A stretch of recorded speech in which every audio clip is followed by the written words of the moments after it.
Welcome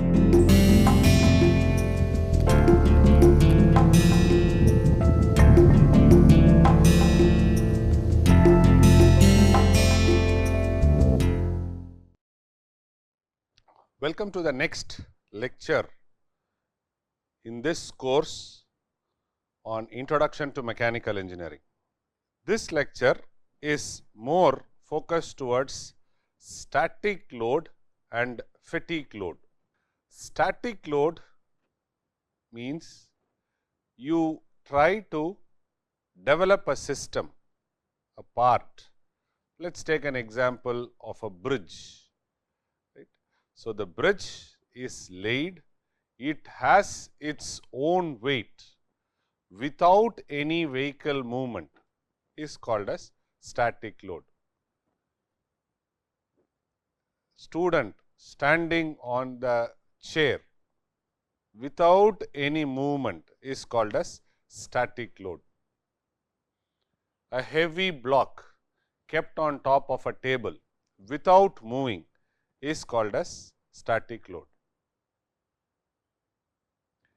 Fatigue load means when a student jumps on top of a bridge if car keeps coming and going at high speeds,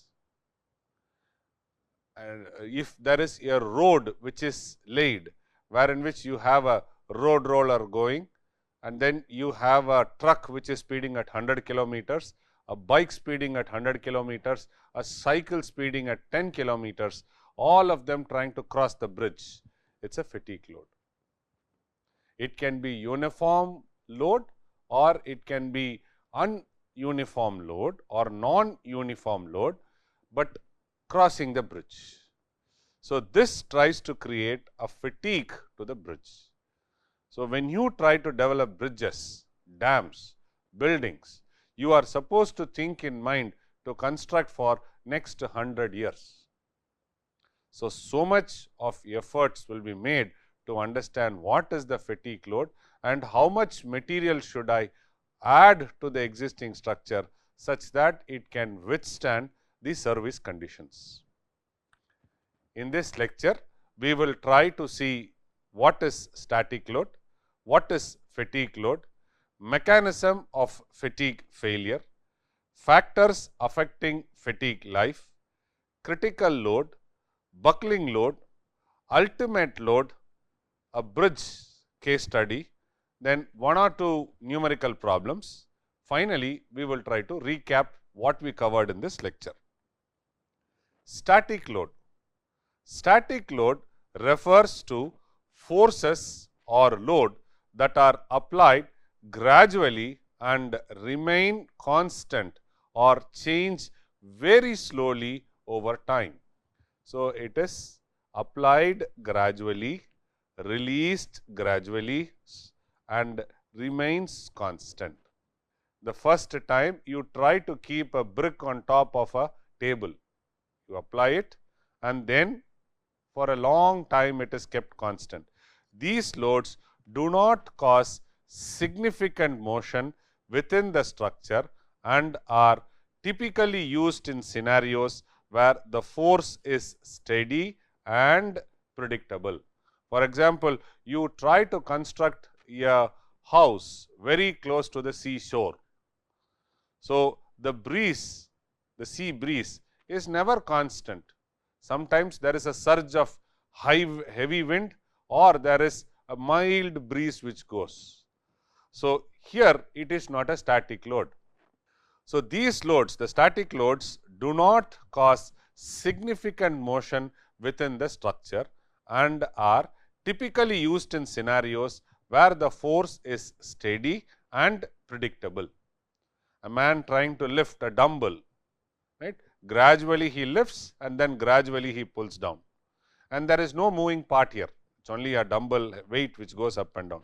Understanding static load is crucial in structural analysis and design, as it ensures that the structures can withstand constant force without undergoing significant deformation or failure. For example, if you see large tanks, petroleum tanks which are very close to the city as and when you enter. For example, you enter Delhi or you enter Kanpur or you enter Kolkata. You see outskirts of the city, there used to be petroleum storage tanks.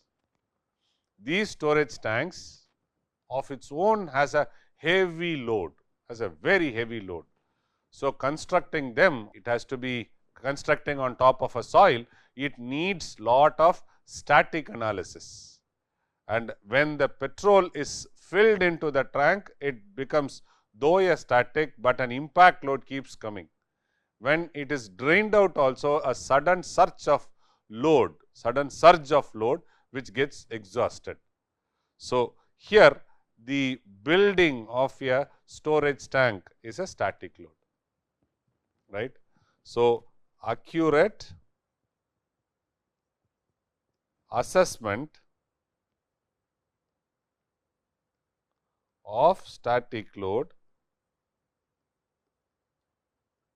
is essential for ensuring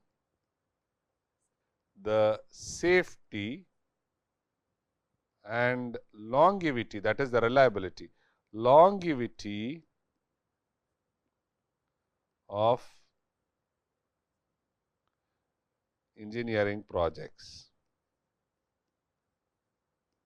Bridge, okay, bridge does not move, it is a static load. Evaluation of static load involves analyzing material properties, load distribution and overall geometry of the structure. A structure's static non-moving weight, including its integral component, is referred as dead load. The wall, roof, column, stairs, etc. constitute a static load that normally does not change over the life of the building. The different components loads can be added together to determine the dead load of the entire structure. So, here we have given unit weight. For example, aluminium alloy, it is kilonewton per meter cube. So, what they are trying to say is, they are trying to say 1 meter cube of aluminium alloy, what will be its unit weight. So, the dead load, how do we calculate? Dead load is going to equal to volume of a member multiplied by unit weight of material. Example, volume of a beam 10 into 0.6 into 0.3, which is 1.8 meter cube. The unit weight of RCC beam is equal to 24 kilonewton per meter square. Then the dead load will be 1.8 into 24, which is 43.2 kilonewton. Okay. This is how they try to calculate the dead weight. So, if you want to understand the problem, it is something like this. So, this is the beam which is resting on two pillars, or the load falls down. So, you can have some more example of static load. It includes the weight of a building's structural element such as beam, column, wall and foundation. These components are subjected to their own weight and any additional loads they support, like slab, floor or roof. Another example is the load exerted by a machine or an equipment installed in an industrial environment. As I discussed with you, tables and chair in an office / home is also an example for static load. What are the characteristics of a static load? The static load have several distinct characters that are crucial for understanding its impact on the structure. It includes constant magnitude.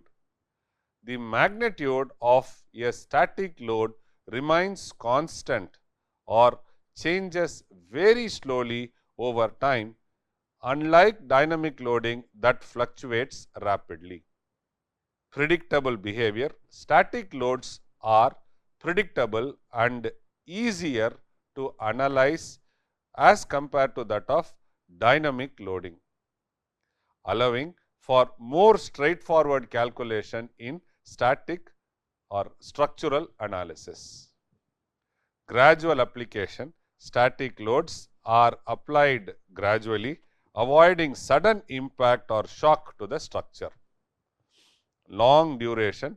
The static loads are typically applied for extended periods, requiring the structure to support the load over time without significant deformation. A building you construct goes for 50 years. Uniform distribution. Often static loads are uniformly distributed across the structure, leading to even stress distribution. Safety factor. Engineers incorporate safety factors to account for any unexpected increase in load or material imperfections. Material dependency. The ability of a structure to withstand static load depends heavily on its materials property such as strength and elasticity. Please make a note, that is why we studied material property. Load path. Static loads follow a predictable load path through the structure from one.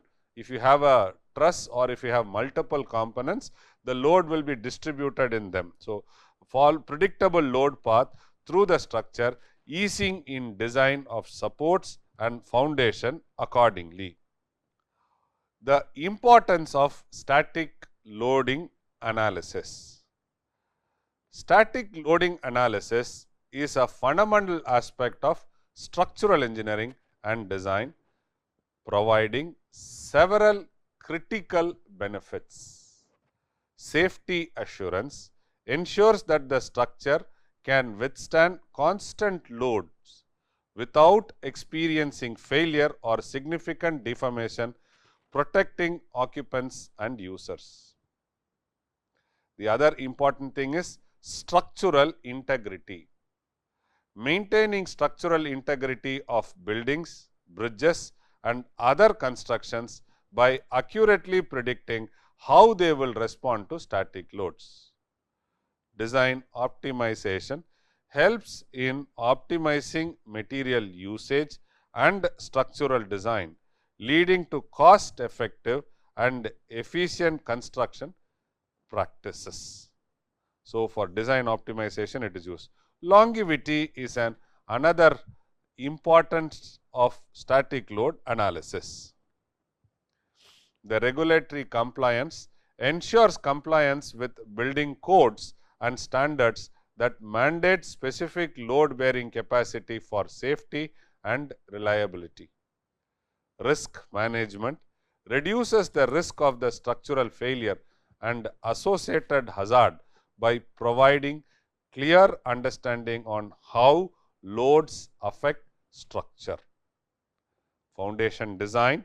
See, foundation is the base. So, you have a building, you will have a foundation. This is called as foundation. Today, the foundation which was earlier made as a area wise, now it is being replaced by piles. So, that means to say a building now will rest on piles. So, now it reduces the volume of material usage and still tries to give a proper support to the building. So, foundation design assists in designing foundation that can adequately support the structure considering the static loads transferred from the superstructure. The building is called as a superstructure. This is called as building, or it is called as superstructure.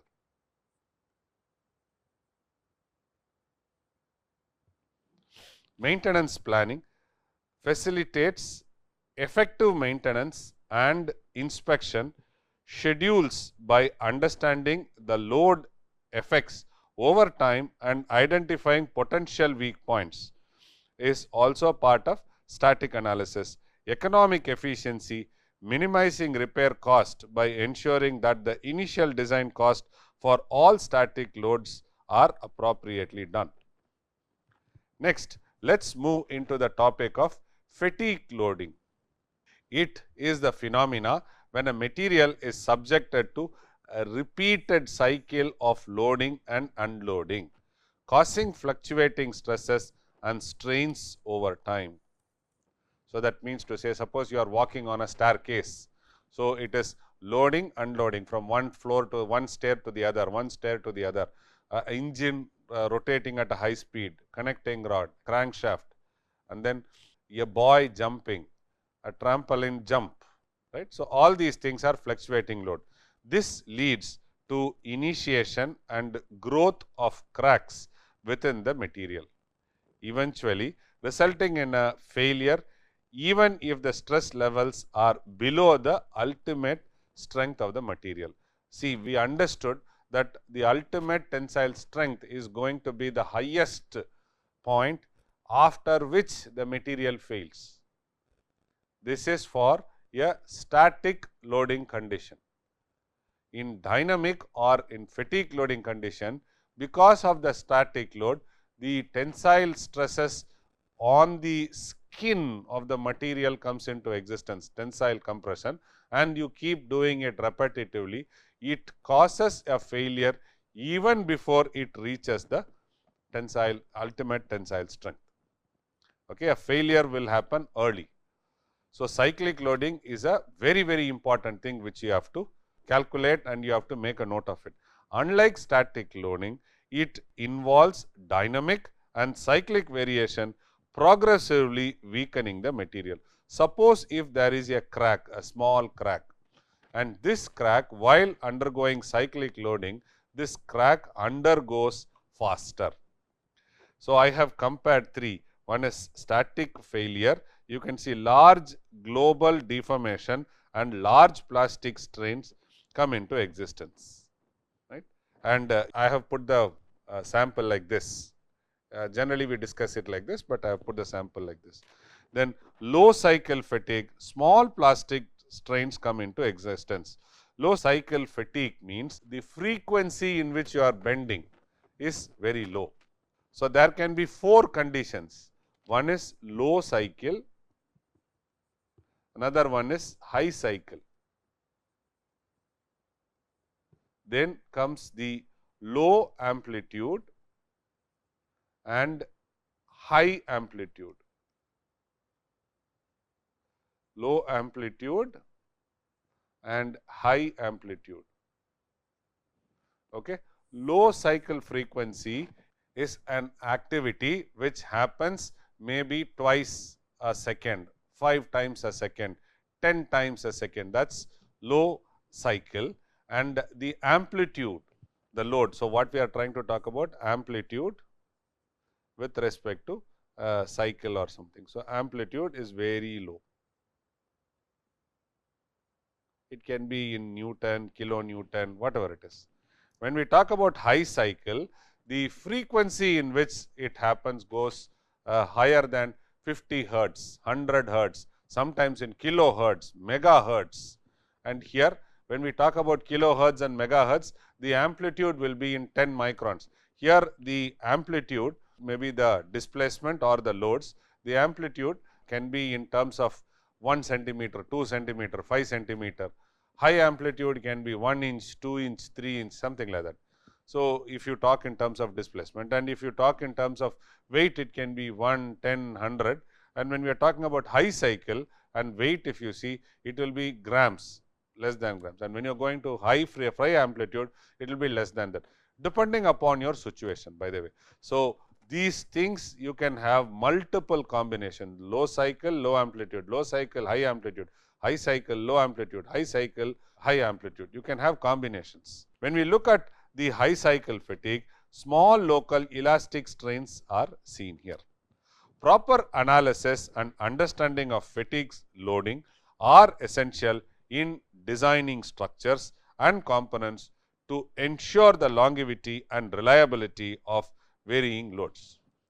Examples of fatigue loading: aircraft wings, very high speed, it goes at a very high speed. There can be droplets of water, cloud, or something which comes and hits. So, fatigue loading, it can be thermal fatigue loading or it can be mechanical fatigue loading. The aircraft wing experiences repeated loading and unloading during takeoff and landing, and it also causes lot of fatigue stress. The landing gear, which is used in the plane when it is landing, so that is a fatigue load. Automobile components, car parts such as axle, suspension systems, engine components undergo cyclic loading due to road conditions and even vibration. Bridges, especially those having heavy traffic, are subjected to repetitive loading, and railway tracks, where on the track the wheel is rotating, is again a cyclic loading. The characteristics of fatigue loading, this is a loading character. So, you can see stress with respect to time. So, it is cyclic with respect to an axis, which is 0. Here it is plus 5 megapascal or minus 5 megapascal, whatever it is. Okay. And then every time the swing happens with respect to 0, neutral point. Now, there can be a possibility the neutral point itself is shifted. So, that is another cyclic loading condition. The third one is again a cyclic loading condition, but completely random. All these things are possible. The fatigue loading is distinguished by several important characteristics that influence how material respond to cyclic stress and strain. The cyclic nature and the stress range. Cyclic nature, the fatigue load involves repetitive cycles of loading and unloading, causing the material to experience fluctuating stress and strain levels. Stress range, the material is subjected to a range of stress levels, typically varying between a max and a min value within each cycle. So, if you see here, this is one cycle, and here you see one overall load cycle is, it's almost the pitch, right? And here if you see the stress amplitude or attenuating stress intensity, it can be stress amplitude or alternating stress intensity. So, here is the S max, this is S mean, and this is the S lower peak, right? Maximum, minimum, this is the average. Okay. The stress also can attenuate. For example, it can attenuate like this and go. So, this is stress with respect to time, right. So, here it is a cyclic load, but it gets attenuated because of its property. Crack initiation and propagation is also a characteristics of fatigue loading. The crack, whatever is there on the surface, it starts growing, and if there is no crack, it starts initiating. Why? Because the surface, if it is very hard, suppose you have a surface which is very hard, and now you have cyclic loading which is coming, right. This hard surface now will try to initiate cracks. So, the crack initiation can happen. Moment a crack gets initiated, the cracks can also grow. The crack initiation and propagation is also a characteristic feature of fatigue loading. Over time, cyclic loading can cause microscopic cracks to form and grow within the material. These cracks eventually lead to macroscopic fracture. The accumulated damage, the fatigue damage accumulates incrementally with each cycle load. For example, if there is a crack, this crack grows with every cycle. For example, if we try to take the peak of crack growth in millimeter with respect to time, what will happen is it keeps on going like this exponentially. It is many a times it is exponentially growing. So, first it grows slowly and then it goes very fast. So, the fatigue damage accumulates incrementally with each load cycle, even if the individual stress levels are below the material's ultimate tensile strength. Fatigue life, the number of cycle a material can endure before failure, is referred as fatigue life. This is influenced by factors such as stress amplitude, mean stress and material property. Fatigue life is very, very important. As I have already told you about the load frequency. So, you can see the frequency at which the cycle loading occurs can affect the rate of fatigue damage. High frequency may lead to more rapid accumulation of damage. High frequency is very, very important. So, if you see the stress amplitude, this is the fatigue level, stress amplitude with respect to cycle of failure, you can see it moves down. The slope is very, very rapid till a certain cycle and then it gets saturated. The different properties, different material exhibits varying resistance to fatigue loading. Factors such as grain structure, surface finish and the presence of impurities can impact fatigue performance. The environmental condition, the environmental conditions such as temperature, humidity, corrosion environment can accelerate fatigue damage. So, you can see here a pressure, a deformed specimen, a normal specimen and a deformed specimen. By applying pressure and releasing pressure, you see how does it change. Fatigue life and SN curve.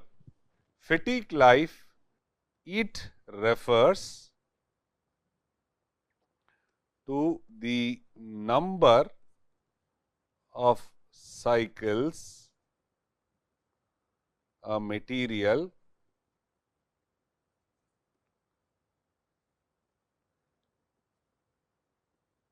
can withstand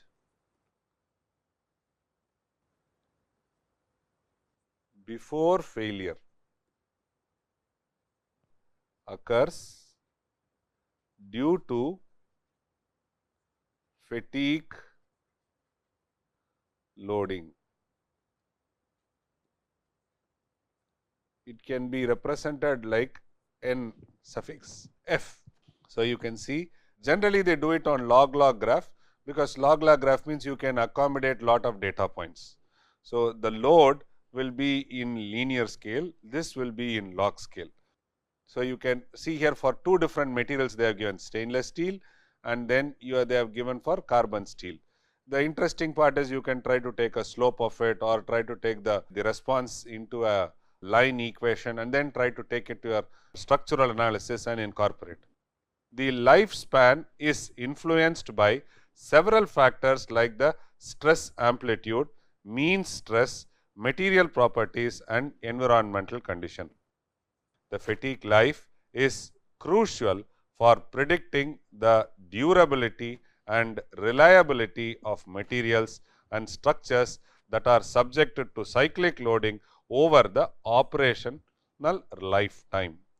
Cycle, bearing, right, shaft, landing gear, for landing gear axle, tire, everything you can see here.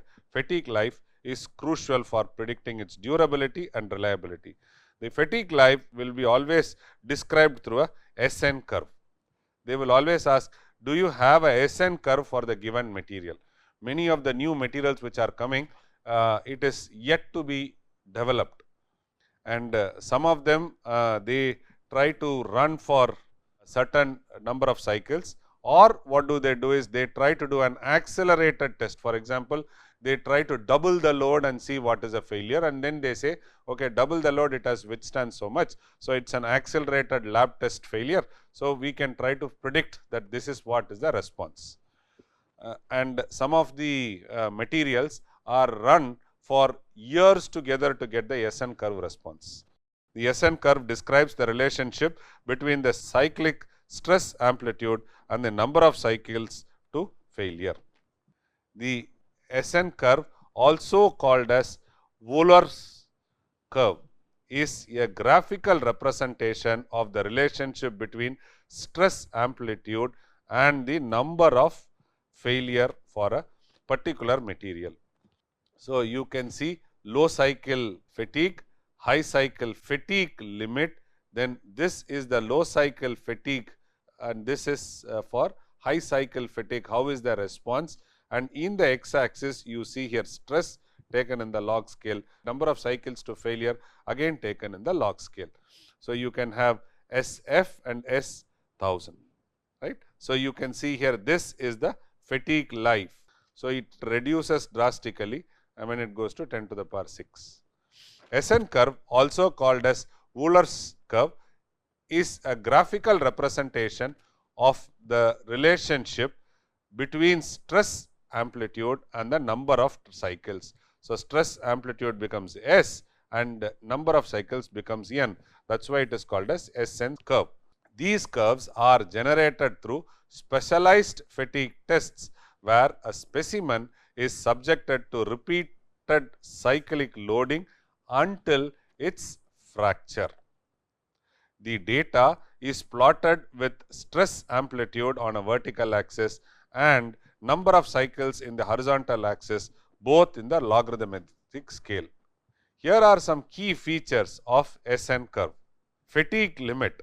For some material, there is a stress level below which the failure would not occur, regardless of the number of loading cycles. This level is called as fatigue limit or endurance limit or fatigue strength. This is very important. So, there is a stress level below which the failure would not occur. So, every part or every material you design, you manufacture, you build should make sure that this limit is known, is a stress level below which the failure would not occur regardless of the number of loading cycles. The level is called as fatigue limit, endurance limit or fatigue strength.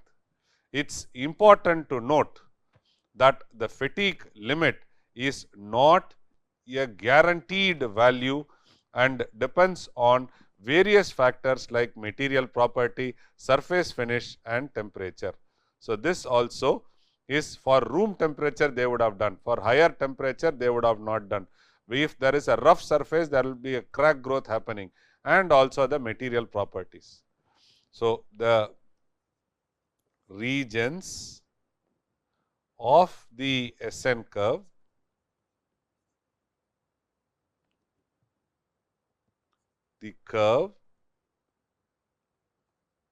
can be divided into two main regions. One is called as high cycle fatigue, HCF, and low cycle fatigue, which is LCF. The low cycle fatigue, LCF, occurs at a lower number of cycles, typically below 10 to the power 4 and higher stress amplitude.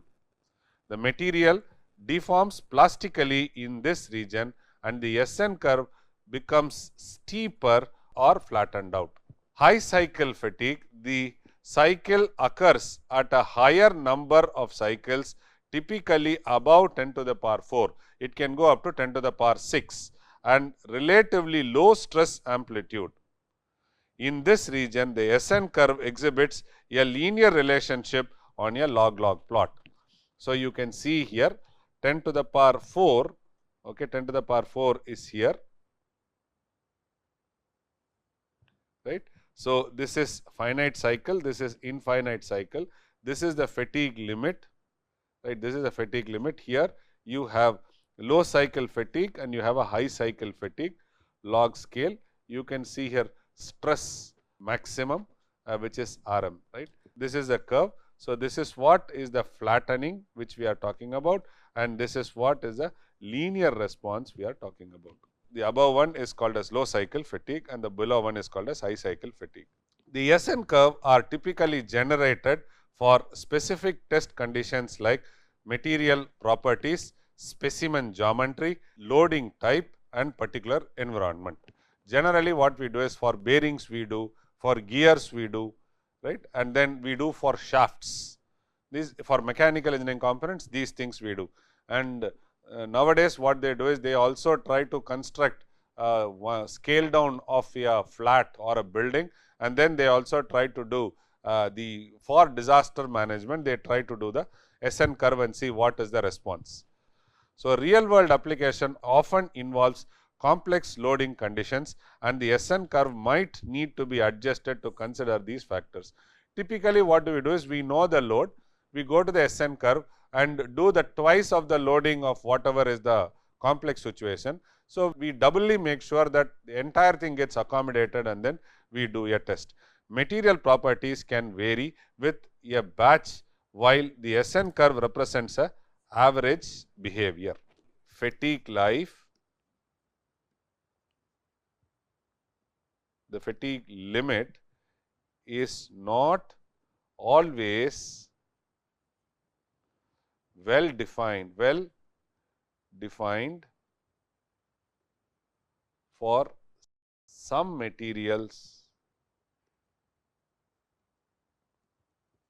in SN curve. For example, for composite materials it is not done, for ceramic materials for certain type it is not done, still it is a big scope of research.